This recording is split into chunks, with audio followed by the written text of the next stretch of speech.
During the making of this video, the operators of various mines allowed the staging of certain conditions which may at first appear to be unsafe and not according to certain federal, state, and/or company safety procedures. These scenes were created strictly to demonstrate the differences between correct and incorrect safety and work procedures in the mining environment. They in no way are a true reflection of the condition or operation of the mine shown in this video production.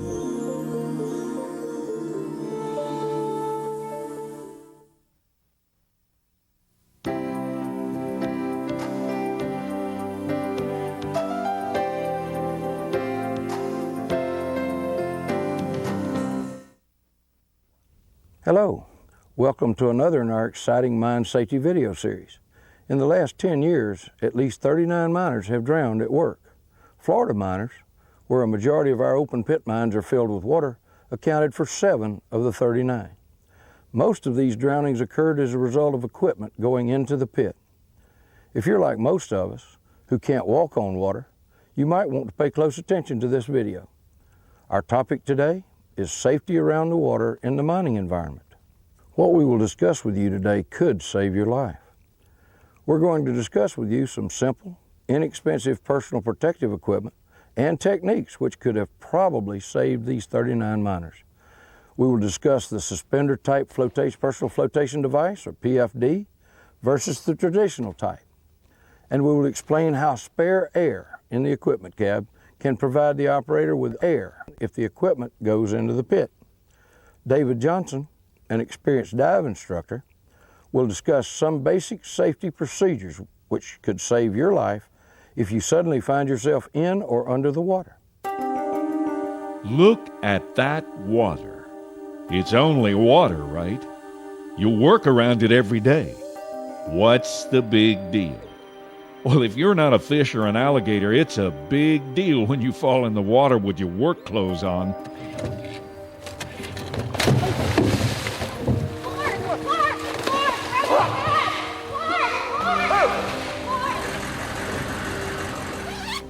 What happened?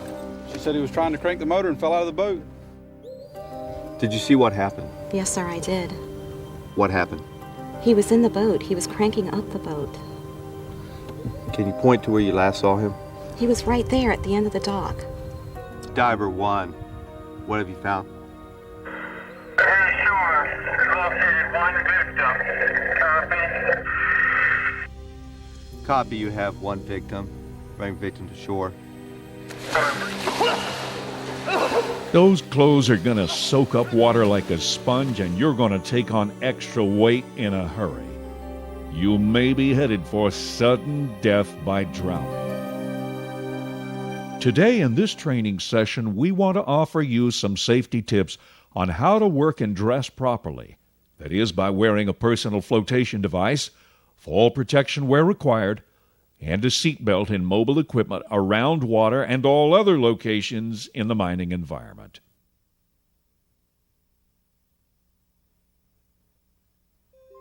There are so many reasons that we work around water in the mining environment, they are almost too numerous to mention.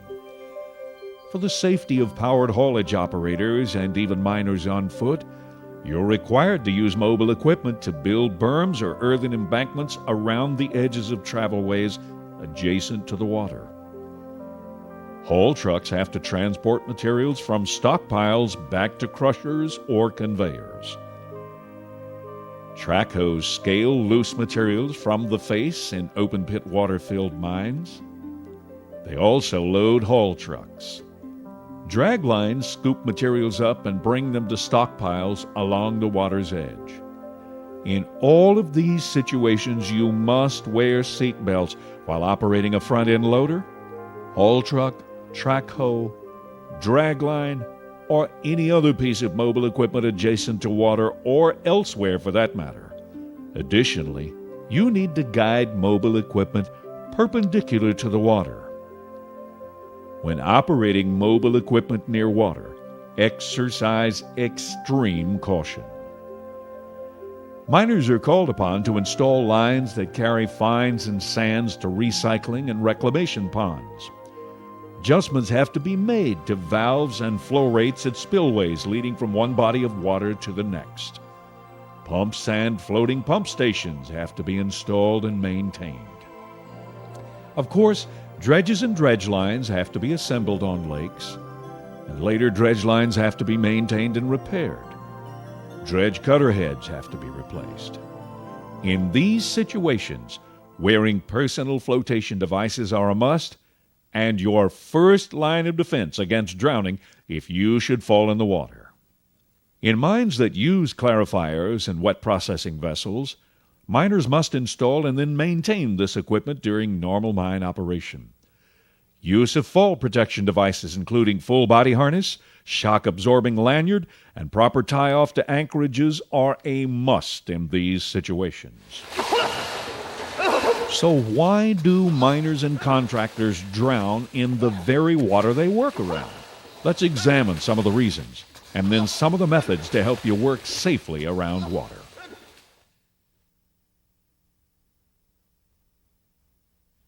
There must be countless reasons why miners consciously choose not to wear a personal flotation device. Some of the more popular ones might be, it's too tight, it's too hot, it makes it too hard to reach out and turn a wrench or use a heavy tool. Hey, I've left the PFD behind. It'll only take a minute to do the job. I'm not going back and get it because I could be finished in the time it takes to make the trip. All of these reasons will fade away in the blink of an eye if you fall off a dredge, pump platform, spillway walkway, or other area into the water with your work clothes on. There are traditional designs, and then there are new personal flotation devices. I called my local supplier and asked them for a recommendation, and they recommended to me the new, at that time on the market, auto-inflatable PFD. I purchased these PFDs and issued them to all the workers on the job site. Much to my surprise, we had 100% instant acceptance from all the workers, and we were in 100% compliance with wearing our PFDs on the work site. The new style auto-inflatable PFD, as you can see, is so brief.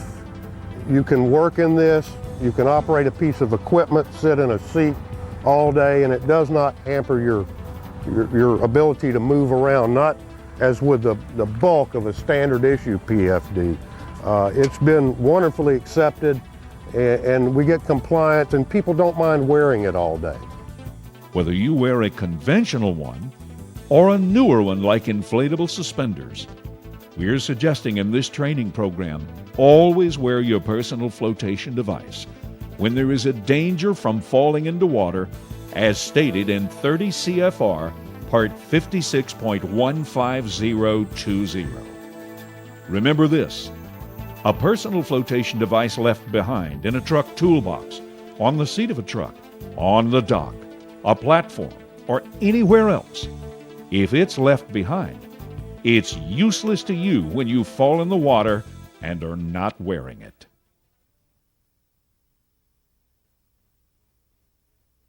You work around water every day and you get used to the routine. You can turn that bulldozer, track hoe, drag line, or front-end loader on a dime. Besides, you're the operator and you know the limits of the equipment, right? Maybe you don't know the limits as well as you think you do if you get too close to the face of a wet mine and the equipment rolls in the water with you in the operator's cab. Always wear a seat belt when operating mobile equipment. Look for surface cracks that run from the edge of the face and water inland that indicate unstable ground. Stay as far away from those cracks and unstable ground as is possible. Always follow established company guidelines on distances from the edge of the water. You've been working on a dredge for years. You could walk every single inch of that deck blindfolded. You've climbed all over the dredge under every imaginable condition. All of that may be true, but it doesn't take but one slip of your foot on a tool that's been left in a walkway to trip and fall in the water. Use handrails when walking anywhere on the dredge. Pick up tools after you use them, and wear a personal flotation device.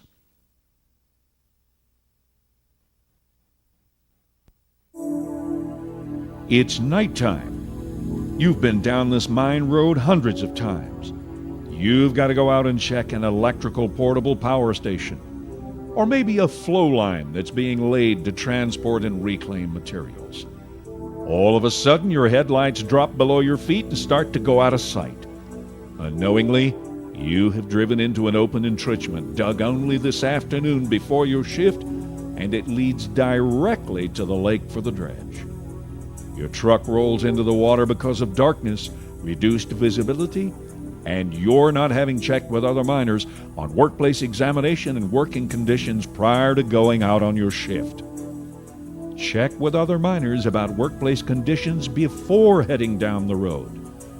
With an in-the-cab check or a tailgate meeting, talk about changing ground conditions and other hazards before traveling out on your work shift. Know where you are and where the water and hazards are at all times. It's raining or it's foggy. Visibility is reduced on travelways to and from the plant and around water. Slow down, drive cautiously. If you are unsure of where you are day or night, slow down and verify where you're going before driving right into the water.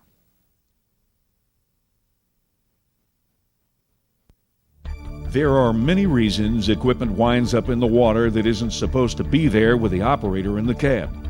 Here are a couple of them. First, a pickup truck or a work truck is driven into standing water either on a road or off the roadway. Looking at the water, the operator thought he'd just drive right through the shallow water and be right on his way. He guessed wrong. Instead, the water filled a washout that was as deep as the truck was high, and serious trouble followed as the truck sank into the water. Be like these two miners who got out of their truck, observed the water on a travelway, decided not to drive through the water, and instead drove around it to be safe rather than sorry. Along the edges of lakes and wet mines, front-end loaders move raw materials from stockpiles to conveyors or crushers. Often, stockpiles have been placed very near the face and edge of the water by drag lines. The operator of the front-end loader attempts to scoop up materials as he drives too close to the water's edge, and in goes the loader. A dragline operator continuously positions his piece of equipment along the face of the wet mine and must lower and raise the bucket from the water to collect and bring out materials to stockpiles. There is a danger of undercutting the face with the bucket and the dragline. Unfortunately, the operator often ignores company guidelines for distance from the water and face, gets too close to the edge of the face, and the dragline falls in the water. If you operate equipment of any kind and it falls into the water with you in the cab, diving expert David Johnson has these guidelines to help you cope and escape. First, we'd like for him to remain calm and keep the seatbelt on till the cab or till the tractor or piece of equipment quits moving. You need to keep the belt on to keep from being tossed around like a pretzel inside the cabin. Second, the spare air, if they're mounted inside the cabin, once it stops moving, can reach up, get his spare air. You want to breathe all the air in the cabin till it equalizes with pressure. You can take the spare air then, put it in your mouth, open the cabin door, release your seatbelt, and follow your smallest bubbles to the surface. Remember, continue breathing. Never hold your breath while using anything compressed air. Air inside a cabin, once the water pressure pushes, is compressed. So remember, breathe normal, exhale continuously as you come up. third, Well, if he'll save his energy and wait till the water pressure equalizes inside the cabin, the door will open easy. If you try to open it, you're pushing against several tons of pressure that most humans cannot move. So be calm, be patient, let it equalize with pressure, then open your door and swim towards the surface. fourth, feel your face for the direction of air bubbles that are released. and swim in the direction of those air bubbles to the surface of the water. The bubbles will always go to the surface. As you exhale, you follow those smallest bubbles up. If you exhale, you will see bubbles going, and they'll follow right up your face. If you're trying to swim down and the bubbles go in the other direction, you know you're going the wrong way. In our training session today, we've established that there are many reasons for working around water. That fact isn't going to change in mining. We're going to have to work around water. We've reviewed the reasons that miners fall in the water and drown while on the job. Whether it's no personal flotation device, carelessness, overconfidence, or reduced visibility, the results can be the same: serious injury or drowning and loss of life. Wear that personal flotation device at all times when there is a danger of falling in the water. Exercise extreme caution when operating heavy equipment near water. Take extra precautions when driving a vehicle or working around water in reduced visibility of night, rain, or fog. Don't drive any vehicle through what you believe to be shallow water without checking the depth of the water first. If you do for any reason find yourself in the cab of a vehicle going into the water, then follow the 4 steps for escape and recovery. In the past 3 years, some 100 persons have drowned in the U.S. who were trespassing or were improperly on mine property that was closed. Perhaps the most important safety advice of all for those persons would be to stay out and stay alive. Would you rather use a personal flotation device or a body bag? The choice is yours. Until our next exciting mine safety training video, work safe.